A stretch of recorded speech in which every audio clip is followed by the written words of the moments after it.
보도록 하겠습니다. 신명기 6장 4절부터 9절까지의 말씀입니다. 신명기 6장 4절부터 9절까지의 말씀. 저 여러분이 한 절씩 교독하고 마지막 절은 합독하도록 하겠습니다. 이스라엘아 들으라. 우리 하나님 여호와는 오직 유일한 여호와이시니 너는 마음을 다하고 뜻을 다하고 힘을 다하여 내 하나님 여호와를 사랑하라. 오늘 내가 내게 명하는 이 말씀을 너는 마음에 새기고 내 자녀에게 부지런히 가르치며 집에 앉았을 때든지 길을 갈 때든지 누워 있을 때든지 일어날 때든지 이 말씀을 강론할 것이며 너는 또 그것을 내 목에 손목에 매어 기호로 삼으며 내 미간에 붙여 표로 삼고 또 내 집 문설주와 바깥문에 기록할지니라. 아멘. 네, 우리 주변에 있는 분들에게 이렇게 한번 인사하도록 하겠습니다. 당신 때문에 행복한 밤입니다. 네, 우리가 서로가 함께 있음으로 말미암아 행복한 은혜의 시간들이 계속되는 그런 성도의 관계가 될 수 있도록 주님의 이름으로 축원합니다. 네, 오늘은 이제 교리 시간 세 번째 시간입니다. 제가 이 교리 설교를 좀 해야겠다라고 생각했던 이유는 저는 개인적으로 교리 설교를 그렇게 선호하지는 않습니다. 이유는 뭐냐면 저렇게 성경을 길게 계속 배우다 보면 우리가 믿고 있는 내용들에 대한 개념들이 정리되지는 않지만 우리 안에 자리를 잡게 되고요. 이제 그 다음에 교리 설교를 하면 그 내 안에 있던 것들이 정리가 되면서 내가 믿고 있는 것이 무엇인가가 좀 더 확실해진다라고 생각을 합니다. 이 교리 설교가 가지고 있는 장점은 제가 방금 말씀드렸듯이 여러분이 이게 신앙생활을 쭉 해오시면서 내가 그냥 어렴풋이 때로는 명확하지 않지만 그냥 통념으로 알고 있었던 그런 믿음에 대한 신앙의 고백들이 교리 설교를 통하여서 성경적인 근거와 배경을 가지고 정확하게 정리되어지는 그런 일들이 있습니다. 반면에 이 교리 설교 자체는 논리적으로 하면 이제 연역법이에요. 연역법적인 설교 접근이기 때문에 이게 어떤 한계가 또 있냐면 이러다 하나님은 사랑이시다 그러면 사랑의 하나님의 구절만 쭉 성경에서 가져다가 제가 공부를 하는 거예요. 그러고 나면은 성경 전체가 하나님의 사랑만 말하는 것 같은데 동시에 하나님은 공의의 하나님이시거든요. 그런 어떤 일관성 있는 내용들은 배워서 좋지만 전체를 균형 있게 다루지 않으면 좀 편중되어진 신학을 가지고 있는 사람들의 의도성에 따라서 이 방향성이 좀 제한될 수 있는 그런 또 단점이 또 있기도 합니다. 그래서 그럼에도 불구하고 제가 여러분과 이 교리적인 부분을 나누고자 했던 건 어떤 취지가 있었냐면 지금 빛가소금교회가 계속 시리즈 강해 설교를 다 이렇게 성경을 하고 있잖아요.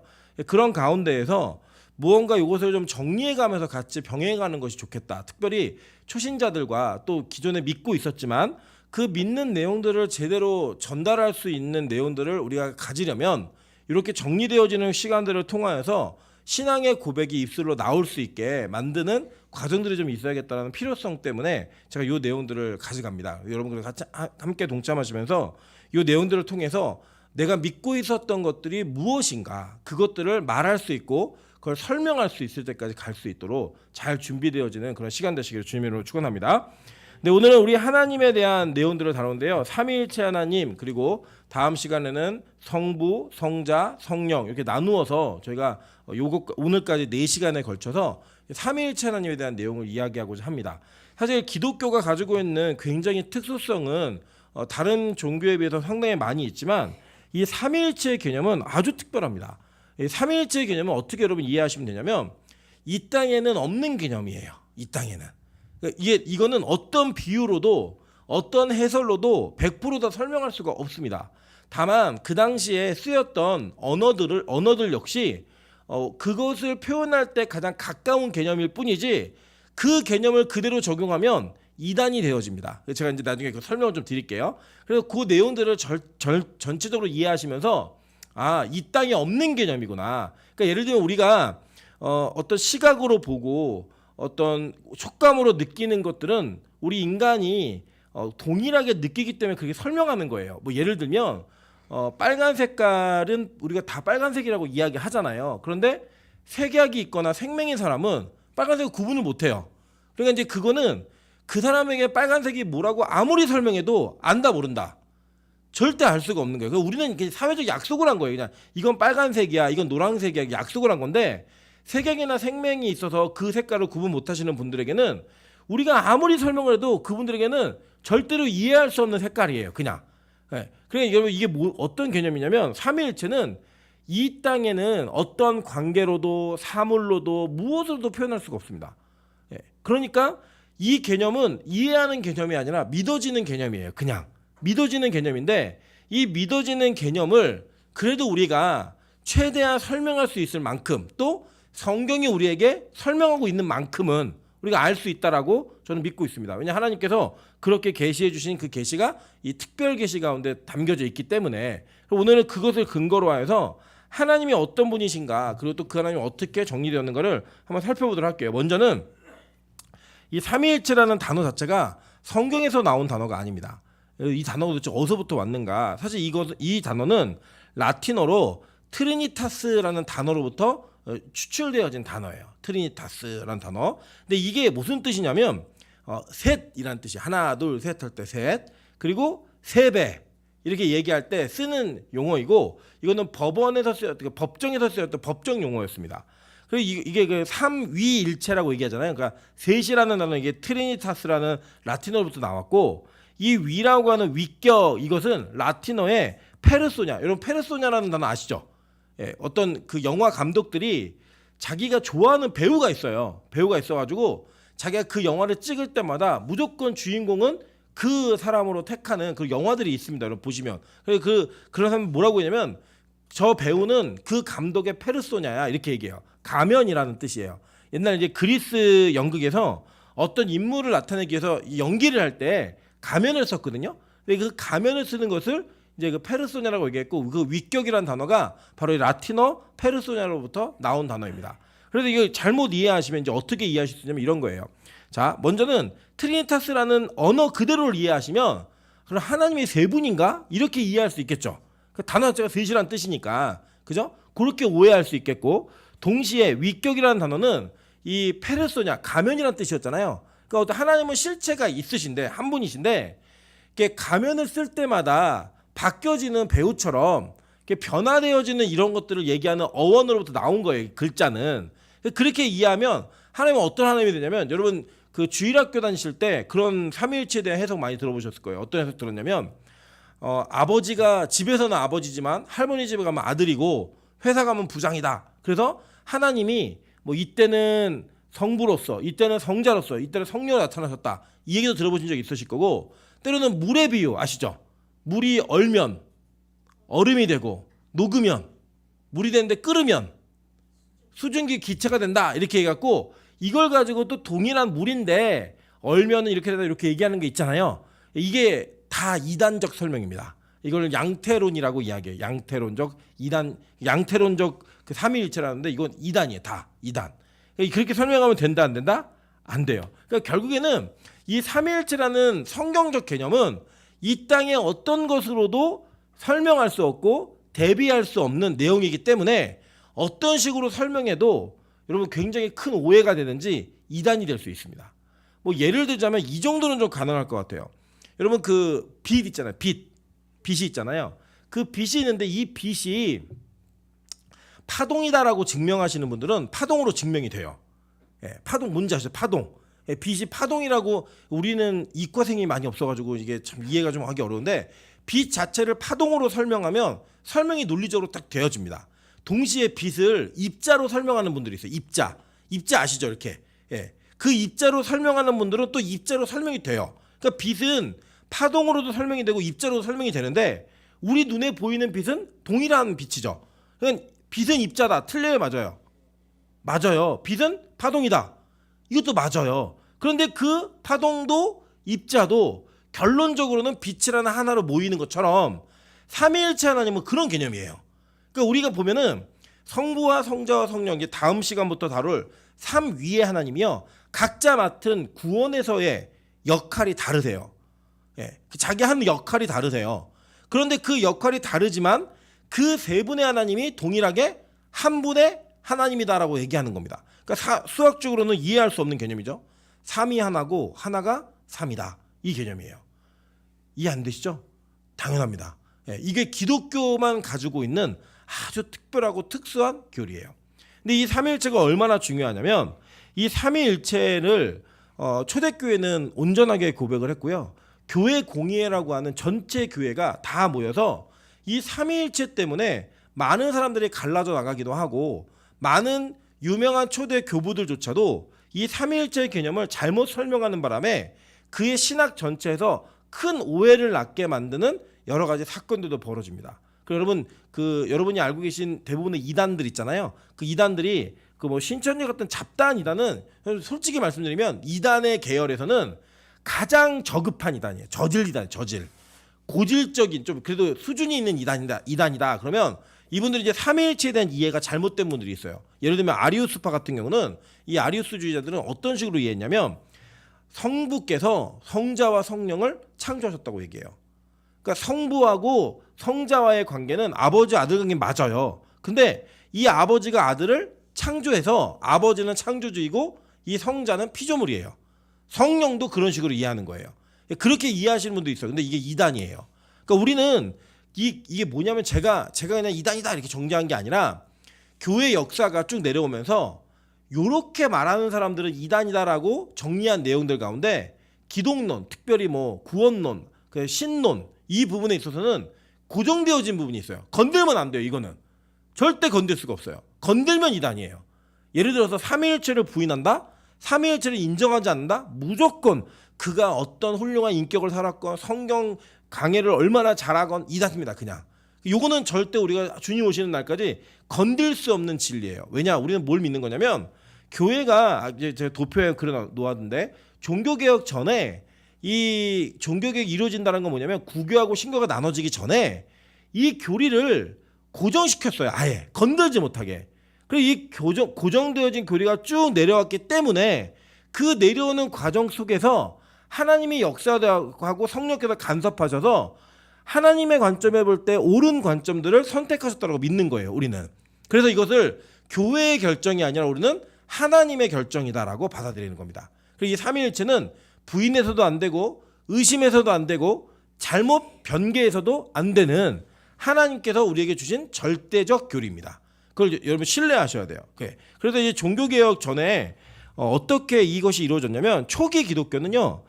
성부와 성자의 관계 이거를 명확하게 설명하지 못했어요. 그냥 이게 어렴풋이 이해는 했지만 명확하게 설명하지는 못했습니다. 그게 언제부터 명확하게 설명이 되냐면 교회는 4세기부터 삼위일체 교리를 공론화하기 시작했고 공식화하기 시작했습니다.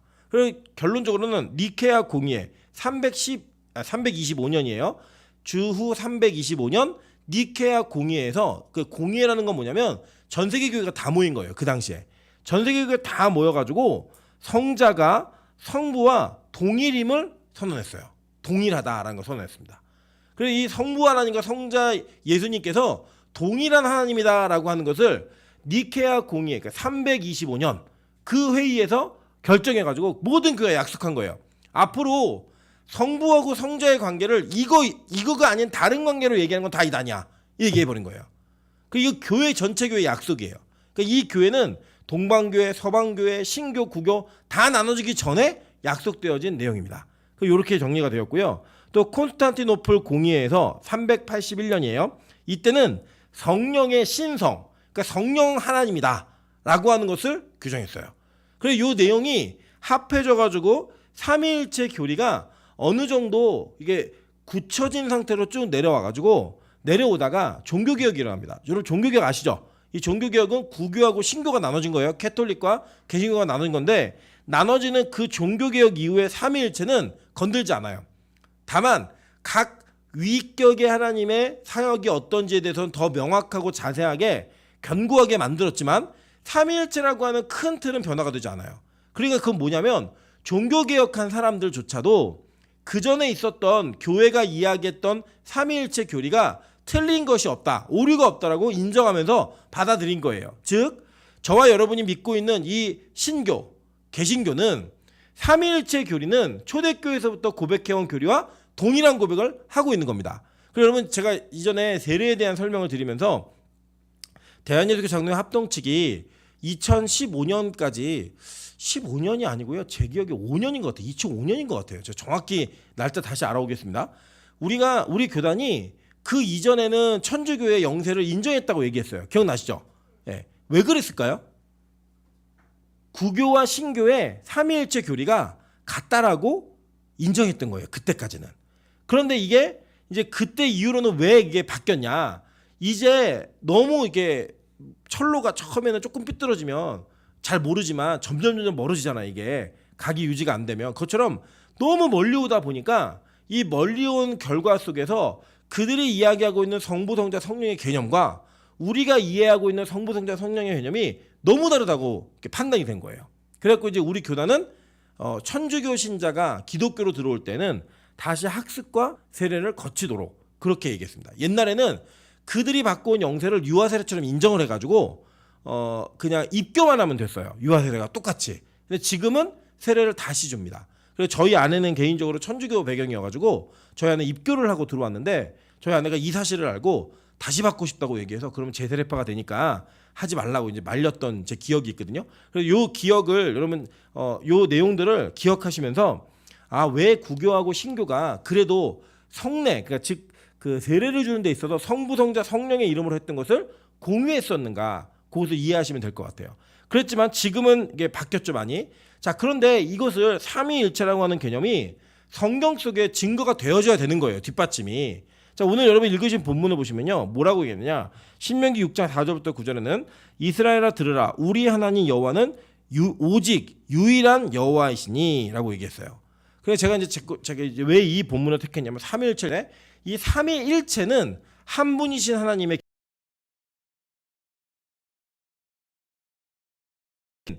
한 분이시라는 거예요. 한 분. 이 삼위일체 하나님은 세 위격을 가지고 계시지만 그 세 위격은 한 분의 하나님을 증명하는 내용이에요. 그래서 성경은 이것을 계속 이야기하고 있다는 겁니다. 자, 한번 볼게요. 한 분이신 하나님을 강조하는 본문이 또 나오죠. 고린도전서 8장 4절부터 6절입니다. 그러므로 우상의 제물을 먹는 일에 대하여는 우리가 우상은 세상에 아무것도 아니며 또한 하나님은 한 분밖에 없는 줄 아노라 라고 얘기했어요. 그죠? 한 분밖에 안 계신다. 비록 하늘에나 땅에나 신이라 불리는 자가 있어 많은 신과 많은 주가 있으나 그러나 우리에게는 한 하나님 곧 아버지가 계시니 만물이 그에게서 났고 우리도 그를 위하여 있고 또한 한 주 예수 그리스도께서 계시니 만물이 그로 말미암고 우리도 그로 말미암아 있느니라. 아멘. 이렇게 얘기했어요. 그러니까 이 신약의 성도들도 한 하나님이라고 고백을 했다라는 거예요. 바울 사도 역시 그 예수와 하나님을 한 하나님으로 고백을 했고 그 고백한 내용의 근본적인 내용은 유일한 하나님을 섬기는 그 내용으로 고백이 되어져 있다는 겁니다. 그래서 우리 삼위일체를 앞으로 설명이 될 건데 성부, 성자, 성령을 배웠다고 기독교는 세 분의 신을 믿는구나, 삼신을 믿는구나 이렇게 이해하시면 안 된다는 거예요. 심지어는 이 하나님께서 한 하나님이라고 얘기하는 것을 귀신들도 안다라고 이야기합니다. 야고보 2장 19절에 이렇게 얘기합니다. 내가 하나님은 한 분이신 줄로 믿느냐 잘하는도다 귀신들도 믿고 떠느니라 라고 이야기했어요. 그러니까 귀신들도 하나님께서 한 분이라는 것을 알고 있다는 거예요. 그러니까 우리는 이 한 하나님이심을 믿어야 되는 겁니다. 우리 평생에 어떤 순간에도 다른 의심을 하시면 안 돼요. 그냥 하나님은 한 분이시다. 이 개념을 먼저 베이스로 까세요. 자, 여기 베이스로 딱 까는 거예요. 그 요 위에다가 이 한 하나님이라는 기초 위에다가 지금 삼위의 하나님을 설명할 거예요. 이 삼위의 하나님은 성부와 성자와 성령이시죠. 근데 이 성부와 성자와 성령이 어떻게 태초부터 계셨는가라고 볼게요. 자, 창세기 1장 1절부터 2절입니다. 태초에 하나님이 천지를 창조하시니라. 땅이 혼돈하고 공허하며 흑암이 깊음 위에 있고 하나님의 영은 수면 위에 운행하시니라 라고 얘기했어요. 자, 보니까 태초에 하나님이 계시다라고 얘기하는 그 하나님은 일단 여러분 인정이 되시죠. 하나님이라고 하는 단어가. 그리고 그 뒤에 보니까 맨 마지막에 하나님의 영은 수면 위에 운행하시니라 라고 얘기했어요. 이게 뭐냐면 이 운행하다라는 단어 자체가 이 창조되어진 세계를 그 닭이 알을 품을 때 이 단어를 써요. 운행하다라는 품다라고 하는 이 단어를. 그래서 하나님의 영이 창조 세계를 이렇게 품고 있었던 거예요. 이렇게 그 품고 있을 때를 얘기할 때 하나님이라고 얘기하지 않고 뭐라고 얘기했냐면 분명히 하나님의 영은 이렇게 얘기하고 있어요. 그죠? 이 하나님의 영이 누구일까요? 그 성령이신 거예요. 그러니까 이미 태초에 베레시트라고 하는 시간의 시작점에 하나님의 영이 계셨다 안 계셨다? 계셨다예요. 그러니까 성령은 후에 만들어진 창조되어지고 피조된 그 존재가 아니라 아예 애초부터 하나님과 함께 계셨던, 태초부터 함께 계셨던 분이라는 거예요. 자, 그러면 이제 성자를 증명해야겠죠. 그죠? 성자. 요한복음 1장 1절부터 4절 한번 다 같이 읽습니다. 시작. 태초에 말씀이 계시니라. 이 말씀이 하나님과 함께 계셨으니 이 말씀은 곧 하나님이시라.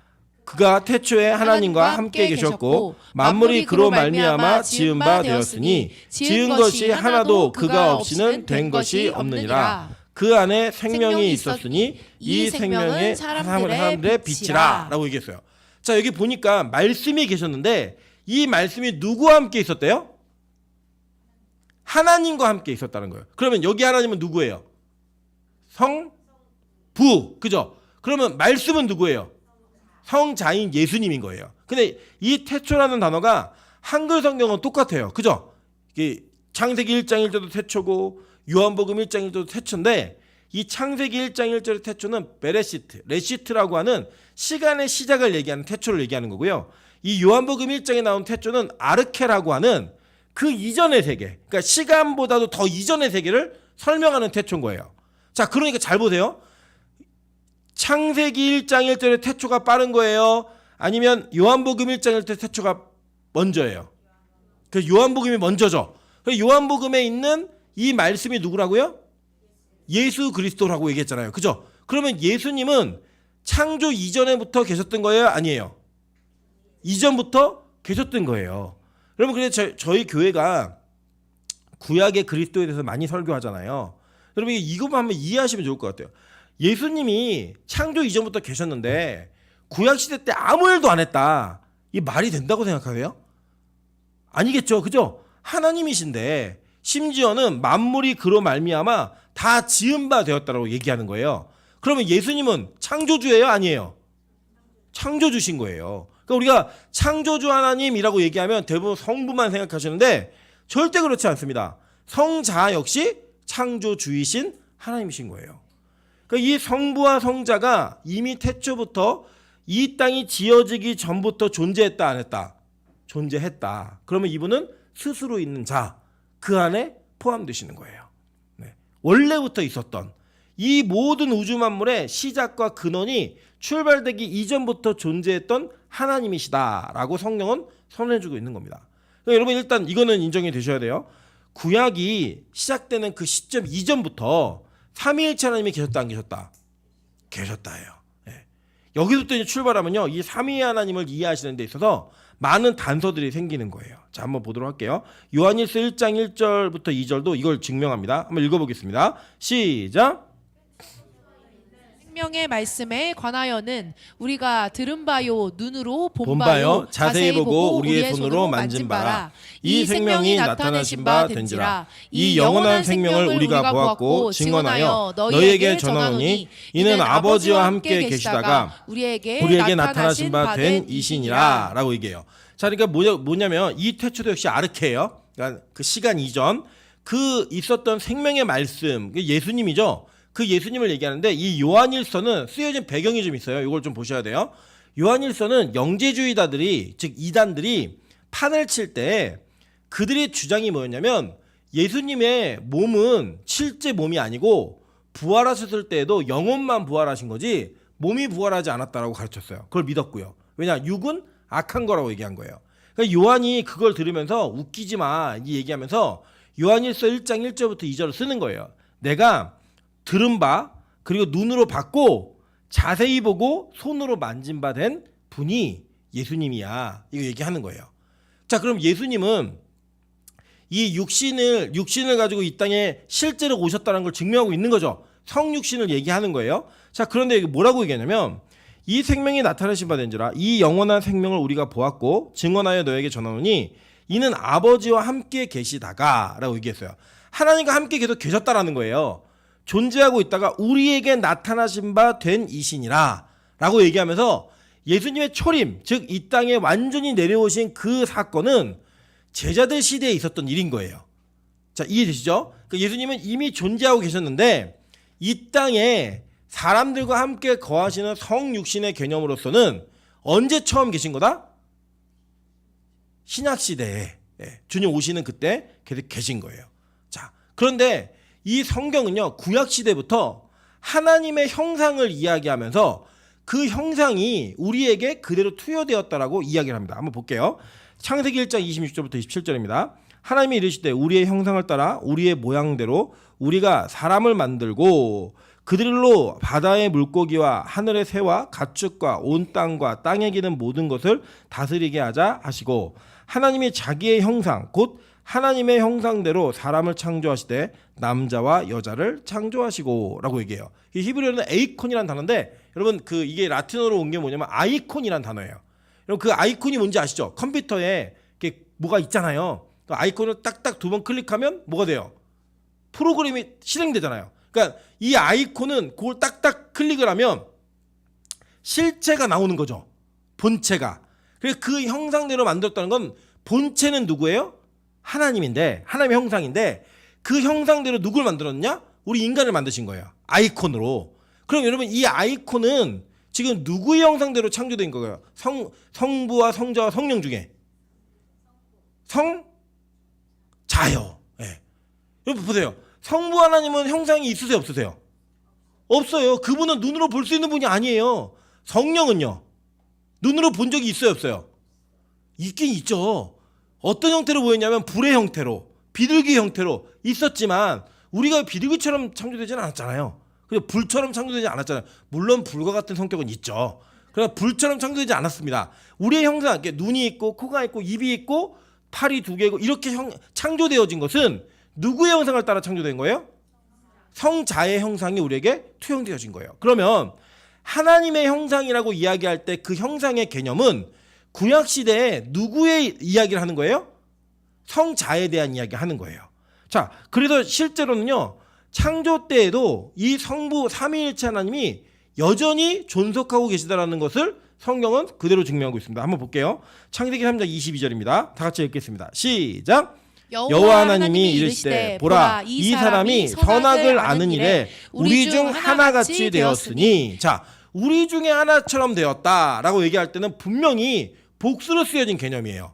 그러니까 삼위일체 하나님이 동시에 이 창조 세계에 계셨던 거예요. 여러분 잘 생각해 보시면 아담과 하와가 선악과를 따먹고 숨어요. 예, 이게 나뭇잎으로 무화과 나뭇잎으로 가리고 숨었을 때 하나님이 여호와께서 동산에 거느시는 소리를 듣고 숨습니다. 그 거느렸다라고 하면 걷다라는 의미, 할라크라는 단어인데 걸었다라는 단어예요. 실제로. 그러면 이 에덴 동산을 걸으면서 아담아 이렇게 부를 수 있었던 하나님은 누구세요? 성자신 거예요. 그러니까 에덴 동산에서 그 아담과 하와 함께 교제했고 대화를 나누었고 함께 찾으면서 동행했던 사람이 누구냐? 사람이 아니죠. 죄송해요. 동행했던 분이 누구예요? 성자 예수님이라고 성경 우리에게 힌트를 주고 있는 거예요. 여러분 이게 나는 잘 못 믿겠어 라고 하시는 분도 계실 수 있어요. 자, 그런데 이게 실제적으로 거부할 수 없는 확실한 성경이 하나가 있어요. 그게 뭐냐? 창세기 18장이에요. 자, 창세기 18장 12절부터 15절 다 같이 읽습니다. 시작. 사라가 속으로 웃고 이르되 내가 노쇠하였고 내 주인도 늙었으니 내게 무슨 즐거움이 있으리요. 여호와께서 아브라함에게 이르시되 사라가 왜 웃으며 이르기를 내가 늙었거늘 어떻게 아들을 낳으리요 하느냐. 여호와께서 능하지 못한 일이 있겠느냐. 기한이 이를 때 내가 내게로 돌아오리니 사라에게 아들이 있으리라 라고 얘기해요. 자, 한 절 더 있잖아요. 한 절 더. 자, 시작. 사라가 두려워서 부인하여 이르되 내가 웃지 아니하였나이다. 이르시되 아니라 내가 웃었느니라 라고 얘기합니다. 자, 이 장면은 어떻게 시작하냐면 창세기 18장에 보면 아브라함이 장막 앞에서 더워가지고 낮잠을 자고 있다가 나그네 3사람이 지나가는 걸 봅니다. 그래서 아브라함이 막 달려가가지고 우리 집에 꼭 들렸다 가라고 얘기를 해가지고요 급하게 음식을 막 준비해갖고 이 3사람한테 가지고 와요. 그래서 그 음식을 대접했어요. 그리고 그 음식을 먹으면서 대화하는 장면이에요. 장면하는데 무슨 장면이 나오냐면 여기에 나오는 그 3 나그네 중에 한 사람이 너 명년에 그러니까 내년에 아들 낳을 거야 라고 얘기했대. 사라가 뒤에서 그걸 듣고 있다가 웃어요. 뭐에 웃냐면 아이고 나는 이제 완전히 폐경이 돼가지고 더 이상 아이를 낳을 수 없고 내 주인도 늙어갖고 생산할 수 없는데 무슨 아들을 가지고 막 비웃는 거예요. 비웃으니까 이 하나님이 너 왜 웃어? 저 안 웃었는데요. 웃었잖아. 그래서 네 아들 이름이 이삭이야. 이렇게 얘기한 거예요. 그 비웃음을 웃음으로 바꿔주시는 거예요. 비웃었는데 그 이름의 뜻이 있는데 오늘은 이제 그게 초점은 아니고 여기에서 지금 대화를 나눌 때 성경이 이 사라하고 아브라함하고 대화를 나누는 분을 뭐라고 얘기하고 있어요? 여호와라고 얘기한다고요. 근데 이 여호와가 지금 뭐까지 했냐면 지금 아브라함이 준비해오는 음식을 먹었어요, 안 먹었어요? 먹었어요. 그러면 삼위일체 하나님 중에 어떤 하나님께서 음식을 먹으면서 인간과 대화를 하고 이렇게 하셨을까요? 성자 하나님이신 거예요. 그리고 이게 19장에 가면요, 여호와께서 곧 하늘 여호와로부터 불을 내리는 소돔과 고모라를 얘기할 때 이해할 수 없는 표현이 있어요. 그러니까 여러분 잘 생각해 보시면 구약의 아브라함은 하나님을 대면했다. 내가 예수님이 신약에서 내가 아브라함과 대면했다. 얼굴을 봤다라고 얘기하거든요. 그러니까 바리새인들과 이 유대인들이 뭐라고 얘기하냐면 야, 네 나이가 50세도 못 됐는데 무슨 아브라함의 얼굴을 봐 이렇게 얘기했다고요. 근데 예수님은 아브라함 얼굴 봤어요, 안 봤어요? 봤어요. 지금 여기서 보잖아요. 대면에서 대화를 나눴다니까요. 그러니까 이때 구약 시대에도 예수님이 계셨다, 안 계셨다? 계셨어요. 그러니까 분명한 건 뭐냐면 삼위일체 하나님은 제가 이제 예수님만을 강조하려고 얘기하는 게 아니라 이 삼위의 하나님께서는 구약과 신약에 제한받지 않고 계속 존재하셨고 사역을 하셨어요. 물론 성부의 주도적 시대가 있었고 성자의 주도적인 시대가 있어요. 그리고 성령의 주도적인 시대도 있습니다. 자, 그러면 이렇게 간단히 얘기하시면 돼요. 성부의 주도적 시대는 언제예요? 구약, 그죠? 구약이죠. 그 다음에 성자의 주도적인 시대는 언제예요? 신약, 그죠? 그리고 신약 중에도 이제 사복음서가 있는 공생애까지예요, 그죠? 그리고 성령의 주도적인 시대는요. 예, 지금 이제 승천 이후에 계속인 거예요. 그러니까 각 하나님께서 주도적으로 일하시는 시대는 있지만 그 시대에서 그분만 일하셨어요? 아니요, 같이 일하셨다는 거예요. 그래서 여러분 구약에서 여호와의 신이라고 표현된 모든 단어는 누굴 얘기하는 걸까요? 성령을 얘기하는 거예요. 예. 그러니까 구약이고 신약에 제한 없이 삼위의 하나님께서는 동일하게 일을 하고 계셨고 그 사역이 단독적인 내용도 있지만 그 단독적인 사역은 그 사역만을 위해 존재하는 게 아니라 삼위 하나님의 영광과 계획을 이뤄가기 위해서 존재하는 거예요. 이해되시죠? 예. 우리가 이제 이거 협업이라고 얘기해야 되나요? 협업이라고 얘기하잖아요. 보통 그 컨베이어 벨트 막 지나가면은 사람들이 막 이거 하나만 끼고 또 여기 저것만 끼고 여기 포장만 하고 이런 게 있잖아요. 그런 것처럼 하나님 삼위의 하나님께서 각자 본인의 주도적 사역을 이루셔요. 어떤 시대 속에서도 이루시는데 그 이루시는 사역들은 단독적으로 존재할 수 있는 사역이 아니라 같이 연합되어져서 하나님, 한 분의 하나님, 유일한 하나님의 그 섭리와 계획을 이뤄 가신다라는 거예요. 여러분 이게 다 설명되고 이해는 안 되지만 어렴풋이라도 그려지시면 돼요. 아, 이런 구도겠구나. 어떤 정도의 구도겠구나. 예, 이거를 제일 간단히 설명하려면 아까처럼 뭐 집에 가면 아버지, 회사 가면 부장님, 할머니 댁 가면 아들 이렇게 얘기하면 참 간단하고 좋을 것 같은데 그 2단이에요. 그거 아니라 이 세 하나님, 삼위의 하나님은 독립적 위격을 갖고 계신 분들이에요. 그렇다면 그 삼신이냐? 아니에요. 아까 뭘 강조했죠? 한 분 하나님이시다. 이게 그러니까 이해 안 되죠. 왜 이해가 안 되냐? 이 땅에 없는 개념이니까. 이 땅에서는 절대로 아무리 설명해도 아무리 설명을 해도 그냥 이게 딱 이거구나라고 받아들일 수 있는 개념은 아니에요. 이건 그냥 믿어지는 거예요. 예.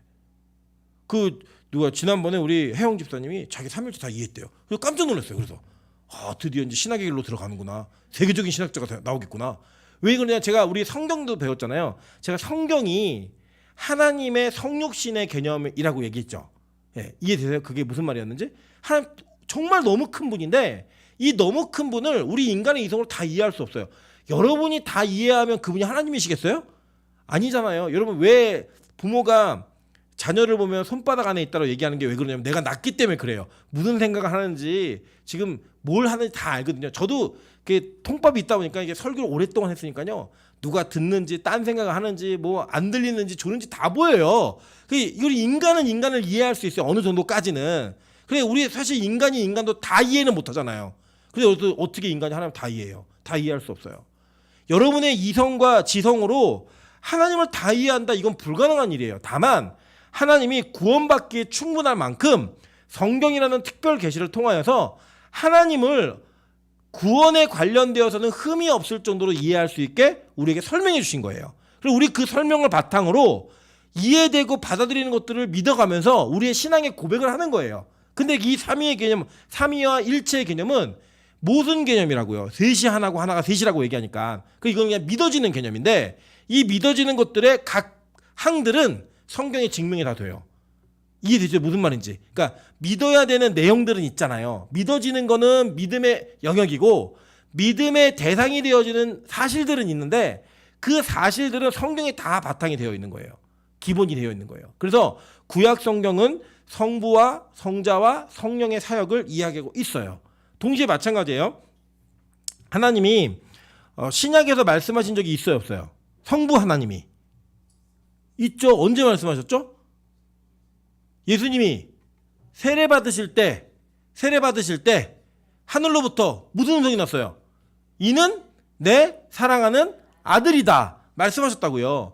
그러니까 성자의 공생애를 출발하는 그 시점에서도 성부 하나님은 일하셨어요. 그리고 성자에게는 뭐가 임했어요? 비둘기와 같은 성령이 임했고, 그 성자가 이 땅에서 하나님에 대한 사역을 하면서 내가 곧 아버지다 라는 이야기를 서슴없이 하시는 거예요. 네. 왜냐? 그게 사실이니까. 네. 잘 볼게요. 마가복음 9장 37절입니다. 이게 성부와 성자의 관계예요. 누구든지 내 이름으로 이런 어린아이 하나를 영접하면 곧 나를 영접함이요.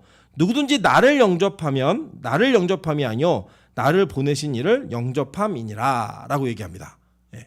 제가 예전에 여러분 중국 교회는 참 특이해요. 중국 교회는 점조직이에요. 그러니까 우리 다단계 아시죠? 우리나라의 다단계 시스템이 있잖아요. 판매 시스템이. 그러니까 파는 사람이 있으면 그 사람이 팔고 누가 또 팔면은 수익금이 이렇게 가는 것처럼 이 중국 교회는 다단계 구조입니다. 다단계 구조. 그래서 예를 들어 중국 교회는 이렇게 한 교회가 요 정도 인원이 모여서 예배를 드리잖아요. 그럼 요 모인 인원들이 다 각자 자기 교회가 있어요. 네. 그래가지고 신기한 게 뭐냐면, 제가 성경을 중국에서 가르치다가 할머니 한 분이 계셔서 할머니는 목회를 몇 명 하시냐고 그랬더니 막 이렇게 하시더니 8,000명 이러시더라고요. 네. 그 8,000명 목회하시는 분이 저 같은 그때 제 목사 아주 초기였는데 그때 저한테 성경 공부를 배우고 앉아 계신 거예요, 거기에. 그러니까 거기에 10명이 앉아 있어도 10명이 아니에요. 그 10명이. 그러니까 이런 점조직으로 막 이루어져 있거든요. 계속 점점 나가는. 그래서 이제 뭐냐면 거기에서는 어떤 한 사람을, 그러니까 제가 이제 저희 어머니가 그 중국에서는 되게 유명한 사역자세요. 그러니까 티엔문 지회, 그리고 하늘문 교회예요. 하늘문 교회 정무수. 그러면 이제 그 점조직은 다 알아요. 연결 돼가지고. 그래서 저는 이제 어느 지역을 갔는데 저를 데리고 온 목사님이 이분이 티엔문 교회 그 전무수 아들이라고 소개를 하니까요. 아, 안다고 얘기를 하면서 그때부터 저에 대한 대우가 완전 달라지는 거예요. 이유가 뭐냐면 그분들에게는 하늘문의 정무스가 얼마나 중국을 사랑하고 중국을 위해서 열심히 했는가를 다 아는 거예요, 이 사람들이. 그러니까 저를 아들인데 어머니와 동일한 급으로 맞춰가지고 저를 대접을 해주시는 거예요. 제가 이 얘기를 왜 하냐면, 제가 대단하다 이게 아니라, 저희 엄마 대단하다 이게 아니라, 이 구도가 지금 예수님의 설명이에요.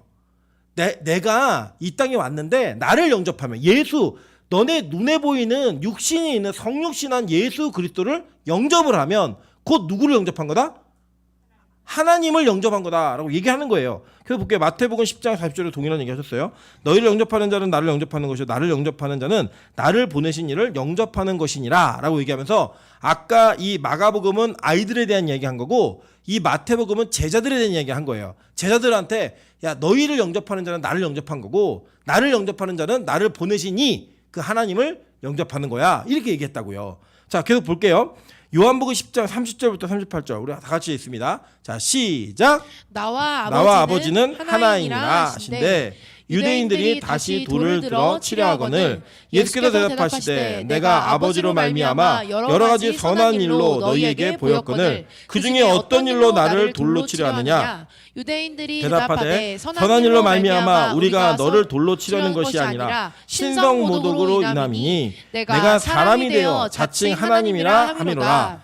예수께서 이르시되 너희 율법에 기록된 바 내가 너희를 신이라 하였노라 아니었느냐. 성경은 패하지 못하나니 하나님의 말씀을 받은 사람들을 신이라 하셨거든. 하물며 아버지께서 거룩하게 하사 세상에 보낸 자가 나는 하나님의 아들이라 하는 것으로 너희가 어찌 신성 모독이라 하느냐. 만일 내가 내 아버지의 일을 행하지 아니하거든 나를 믿지 말려니와 내가 행하거든 나를 믿지 아니할지라도 그 일은 믿으라. 그러면 너희가 아버지께서 내 안에 계시고 내가 아버지 안에 있음을 깨달아 알리라 하시니. 이렇게 얘기합니다. 자, 그러니까 이게 뭐예요? 성부가 이 땅에 오셔가지고 하시는 모든 일은 아버지의 선한 일을 대신하고 있다는 거예요. 지금 보내셔갖고 내가 그 일을 하고 있고 그 일을 증거로 나를 보내신 이가 하나님이심을 너희들 알면 너희가 나를 영접하는 순간 하나님을 영접하는 거다. 그 일을 못 믿겠거든.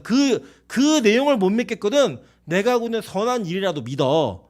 이렇게 얘기하고 그래서 나는 아버지와 하나야. 그리고 나를 믿으면 내가 아버지 안에 아버지가 내 안에 계신 것을 너희들 알 거다. 이렇게 얘기합니다. 여러분 그 제가 파리의 연인인가요? 그 뭐가 나오죠? 거기에? 애기야물 하면서 이동건이 뭐라고 얘기하죠? 대사 중에 내 안에 너 있다 이렇게 얘기하면서 막 얘기하고 다모에서 여러분 유명한 거 있잖아. 아프냐? 나도 아프다 이렇게 얘기하잖아요. 뭘 자기도 아파요. 다치면 더 아프지.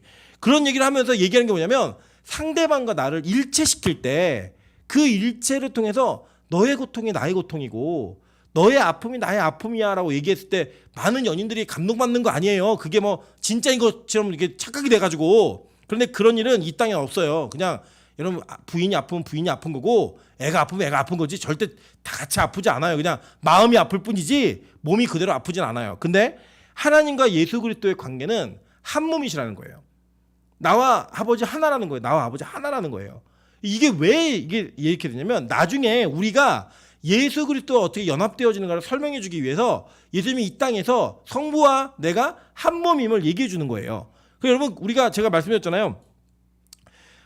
유대 그 출애굽한 이스라엘 백성들이 60만이 있다가 그 60만이 나중에 1세대가 다 죽고 새롭게 60만이 또 생기잖아요.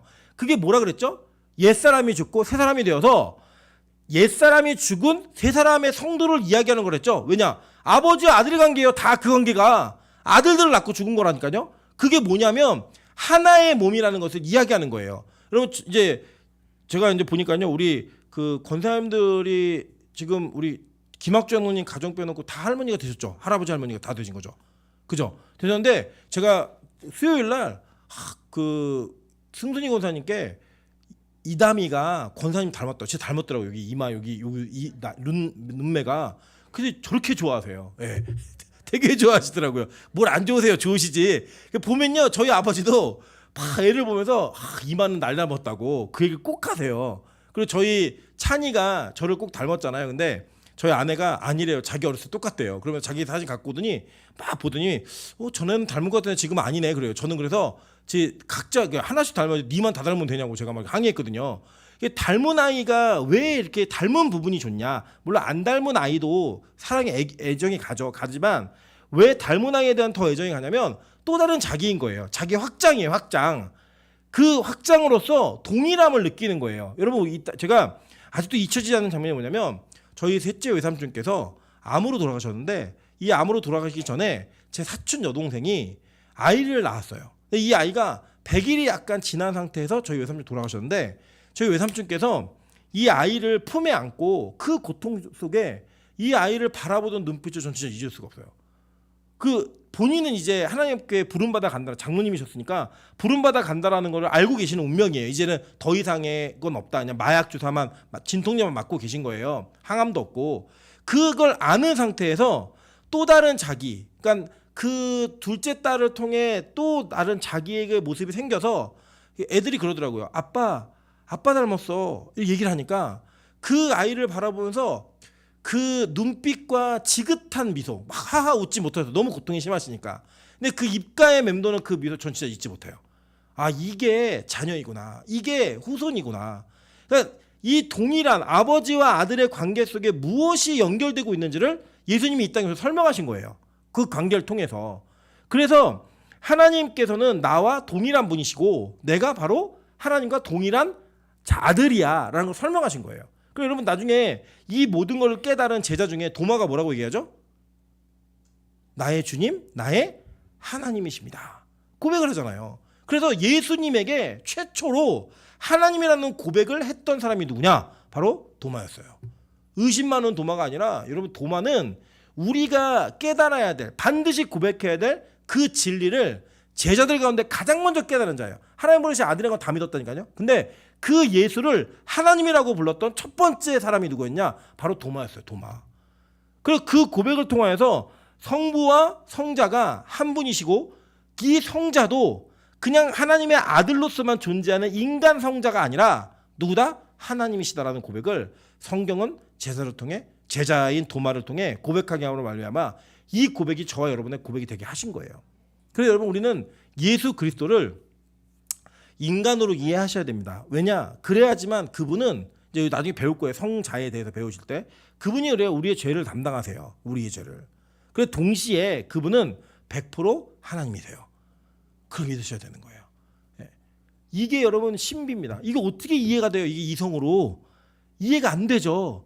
그래서 여러분 제가 아는 그 목사님께서 아주 특이한 이력이 있어요. 그 목사님은 여러분 실명이 아니니까 뭐 얘기해도 괜찮을 것 같아요. 이 목사님이 결혼을 하셨는데 처가가 아주 특이해요. 처가의 어머님은 그러니까 장모님께서는 우리나라의 대형 교회 권사님이시고 장인어른께서는 통일교 장로예요. 이 두 분이 항상 종교 전쟁이 있는 거예요. 집안에서. 그 전쟁을 이렇게 하는데 이 사위가 장인어른을 만나면 무슨 일이 벌어지겠어요. 신학적 논쟁이 벌어지겠죠. 그 논쟁이 막 벌어질 때마다 하는 얘기가 뭐냐면 니들도 인간인 예수와 그 예수가 신이라는 걸 믿잖아. 그럼 우리도 문선명을 그렇게 믿는 거야. 이렇게 얘기하신다는 거예요.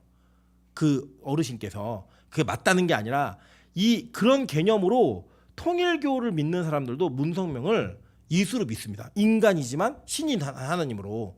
근데 기독교를 믿고 있는 저희가 그 가짜도 그렇게 믿는데 진짜를 믿고 있는 저와 여러분이 예수님이 어떤 분인지 모르고 믿으니까 어떤 사태가 벌어지냐면 예수님이 맨날 병원장인 거예요. 하나님 우리 병 고쳐주세요.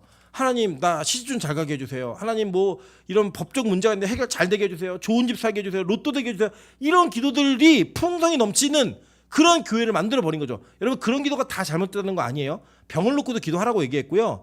우리가 어떠한 물질이 필요하면 필요를 위해서 기도하라고도 성경 분명히 가르치고 있어요. 근데 그 하나님에 대한 전제는 이 하나님에 대한 이 삼위일체 하나님에 대한 이해가 있고 구원의 문제가 해결된 자들에게 그냥 부스러기처럼 유효하게 나타나는 문제라고요. 부스러기처럼. 근데 우리 교회가 그거를 메인으로 가지고 있으니까 그 메인으로 가지고 있는 것들이 자꾸 밖으로 나가다 보면 우리가 믿는 하나님을 저급하게 만드는 거예요. 그럼 여러분 잘 생각해 보세요. 건강해질 수만 있다면 그게 목적이라면 왜 굳이 기독교를 믿어요? 그걸 해줄 수 있는 불교도 믿고 그거 해주는 원불교도 믿고 다른 종교도 믿을 수 있죠. 부자가 되는 것 자체가 목표라면 왜 굳이 우리가 이 교회를 다녀야 돼요? 그렇지 말고 절도 다녀도 되고 그것만 해줄 수 있다면 뭐든지 해도 되잖아요. 여러분 진짜 그래요. 우리가 요 근래도 보지만 정치가 얼마나 종교에 매여 있는지 보시잖아요. 눈으로. 경제는 안 그런 거 같아요? 안 그런 거 같으세요? 진짜 그래요. 해외 유명 디자이너들이 점 봐가지고 올해는 뭐가 유행하겠다. 그 점괘를 붙들고 디자인을 한다니까요. 디자인을. 그런 거에 우리 놀아나고 있어요. 그런 세계가 만들어져 있다고 이미. 그래도 여러분 꼭 예수 믿는다고 돈 잘 버는 거 아니에요. 그렇게 따지면 이랜드가 우리나라의 최고의 기업이 됐어야죠. 아니잖아요. 삼성전자 아시죠? 최고의 굴지의 기업. 제가 얘기했기 때문에 그 안에서 어떤 종교적인 일이 일어나는지 그건 얘기 못 하겠네요. 뭐 우리 교회 설교면 아무나 안 들으니까 뭐 거기요 종교인이 면접 볼 때 관상을 같이 봐요. 관상을 같이 봐요 진짜로. 이 사람이 회사에 도움이 될 건가 안 될 건가 관상 보고 뽑아요. 그래서 여러분 저 같은 관상은 삼성 들어가기 힘들어요. 일단 그런 관상 이게 뭐냐면 우리 이 땅에 사는 동안에 우리가 믿고 있는 예수 그리스도 그리고 그 성부이신 하나님 성령이신 그 성령님께서 무엇을 하시는 분인지를 알지 못하면 자꾸 그런 쓸데없는 기도, 쓸데없는 신앙의 목적, 쓸데없는 액세서리들 너무 많이 붙들고 신앙생활 할 수 있다는 거예요. 저는 빛과소금교회가 제대로 믿고 주님 오시는 그날에 내가 믿던 예수님이 오셨구나라고 고백할 수 있는 성도 되시기를 주님으로 축원합니다. 자, 성부와 성자의 관계 이것만 하고 마무리할게요. 자, 성부 성자와 성령이에요. 자, 잘 보시면 먼저 이것부터 이해하실게요. 성부와 성자는 성령에게 종속되고 성령은 성부와 성자에게 종속되어져요. 그러나 그분들은 동일한 분들이고 동일한 위엄과 영광과 권능이 계신 분이에요. 자, 이거 잘 이해하고 들으세요. 질서의 문제를 얘기하는 거예요. 자, 무슨 문제냐면 성자는 성부가 보냈기 때문에 오신 거예요. 그리고 순종하신 거고, 성자는 성부께서 십자가를 지라고 하셨기 때문에 그 십자가를 지신 거예요. 아시죠? 예수님은 십자가 지기 싫어하셨어요. 그래서 뭐라고 얘기하셨냐면 이게 내 잔을 이 잔을 좀 피해달라고. 근데 이게 하나님 뜻이면, 아버지의 뜻이면 내가 그 잔을 받겠다고 얘기한 거예요. 그죠? 그리고 그분은, 이 성자는 같은 하나님임에도 불구하고 성부에게 순종하시는 겸손을 보이셨다라고 성경 우리 가르치고 있어요. 마찬가지예요. 성령은요, 독립적으로 사역하는 분이 아니에요. 예, 앞으로 우리가 이제 4번째 시간에 성령에 대해서 배울 텐데, 한국 교회는 성령을 정말 잘못 이해하고 있어요. 정말. 뭐 성령 자체가 어떤 막 기, 에너지 이런 식으로 이해해가지고 그걸 뭐 이렇게 막 쏘면 막 맞고 넘어지고 막 이런 어떤 이상한 개념으로 이해하시더라고요. 성령님은요, 인격이세요. 인격. 예수님과 같은 인격이라고, 인격. 자, 볼게요. 자, 요한복음 14장 25절부터 26절입니다. 내가 아직 너희와 함께 있어서 이 말을 너희에게 하였거니와 보혜사 곧 아버지께서 내 이름으로 보내실 성령, 그가 너희에게 모든 것을 가르치고 내가 너희에게 말한 모든 것을 생각나게 하리라 라고 얘기했어요. 그러니까 예수님이 뭐라고 얘기하시냐면, 내가 너희와 함께 있는 동안에 비밀 하나 알려줄게. 그 비밀이 뭐냐면, 내가 곧 올라갈 터인데 그러고 나면 보혜사, 파라클레토스, 이게 보디가드 뭐 이런 뜻이에요. 보혜사인 아버지께서 내 이름으로, 그러니까 아버지께서 예수의 이름으로 보낼 성령, 그가 너희에게 모든 것을 가르치시고 내가 너에게 말한 모든 것을 생각나게 하리라 라고 얘기하셨어요. 그래서 예수님 여러분 봐요, 못 봐요? 지금 예수님 보시는 분, 네, 우리 옛날 우리 동화가 봤잖아요, 예수님을. 근데 그 본 예수님은 그냥 그림에 나온 예수님이에요. 여러분 아시죠? 우리 우상 숭배하지 말라, 이게 우상을 만들지 말라 할 때 보셨잖아요. 진짜 예수님은 그렇게 생기신 분이 아니에요. 그게 서양 예수님이에요.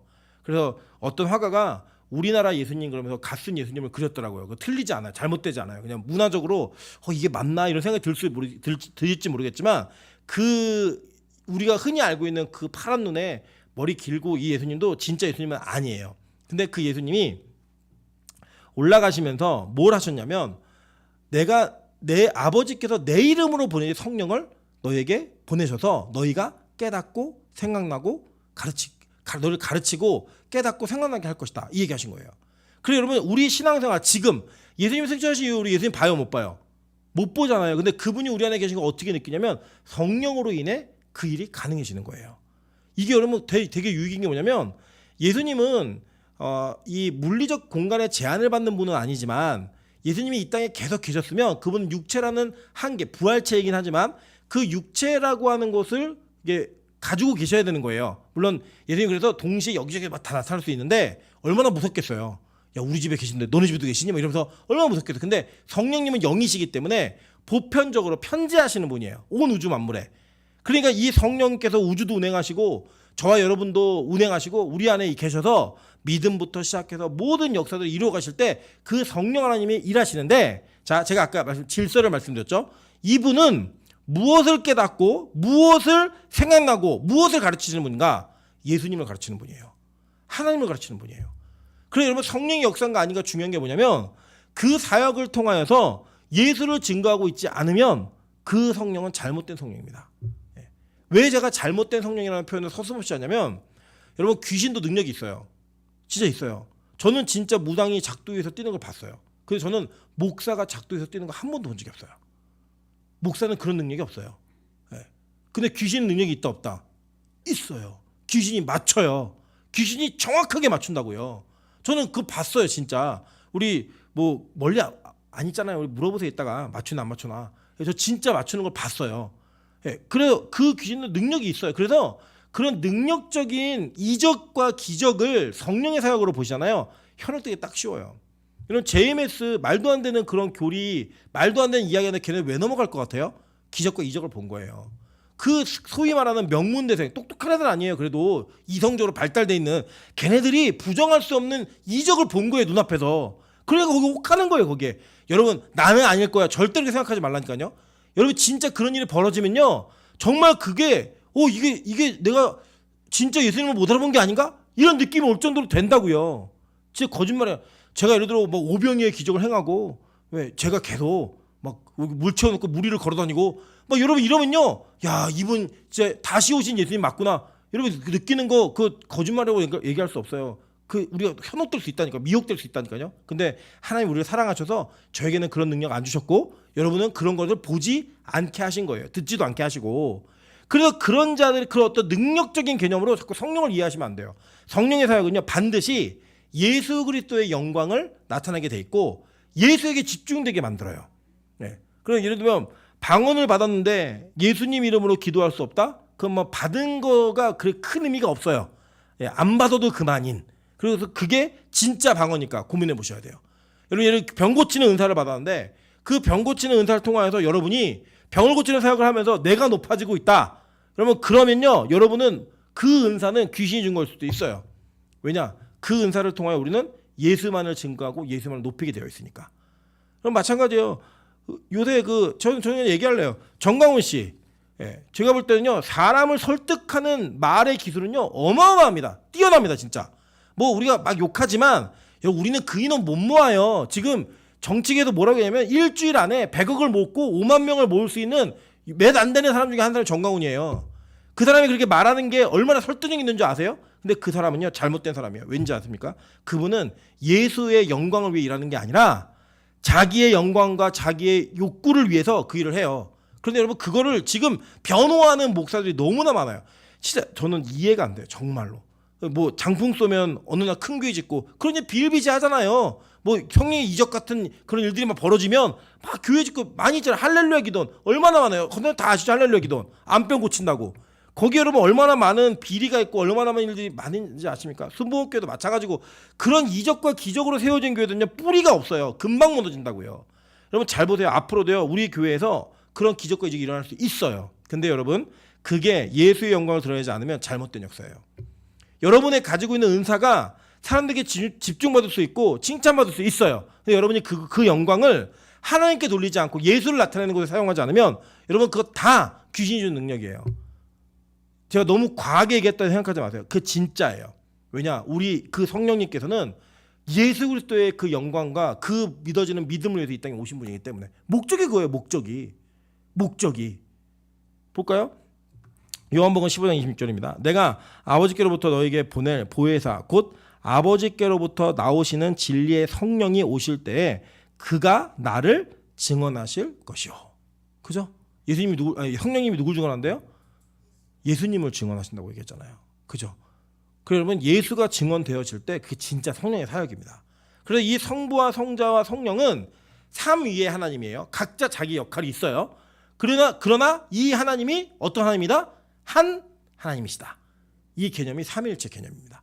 그러니까 삼위일체 개념은요, 제가 아무리 오늘 밤새도록 설명해도 여러분이 다 이해할 수 있을 정도로 논리적으로 설명 못해요. 다만 한 분의 하나님이다라고 얘기했기 때문에 한 분의 하나님이라고 증거되는 성경 구절이 있고, 성부에 대한 이야기가 있기 때문에 성부에 대한 구절들이 있고, 성자에 대한 구절들이 있고, 성령에 대한 구절들이 있어서 그 각자를 설명해 줄 수 있어요. 근데 이 관계성은 그냥 믿음으로 받아들이는 거예요. 이해하는 게 아니라. 아시겠죠? 예. 우리가 이제 다음 시간부터 성부와 성자와 성령께서 각자 하시는 일이 무엇인지 이것들을 배울 거예요. 배우시면서 더 이 개념이 명쾌해지셔서 여러분이 하나님의 이름을 부르고 예수의 이름을 부르고 성령님을 사모할 때 그 사모함의 그 고백이 정리되어진 성경적 개념으로 구할 수 있는 그런 은혜가 있으시기를 주님의 이름으로 축원합니다. 이제 같이 한번 기도하며 나아가도록 하겠습니다. 제가 너무 안타까운 건 삼위일체 하나님에 대한 찬양이 너무 없어요. 그래갖고 지금 찾아봤더니 이거밖에 없어요. 성부 성자 성령께 찬송과 영광 돌려보내세, 그거 있잖아요. 그 찬양하고 기도하기에는 너무 이게 안 맞아가지고 할 수가 없어요.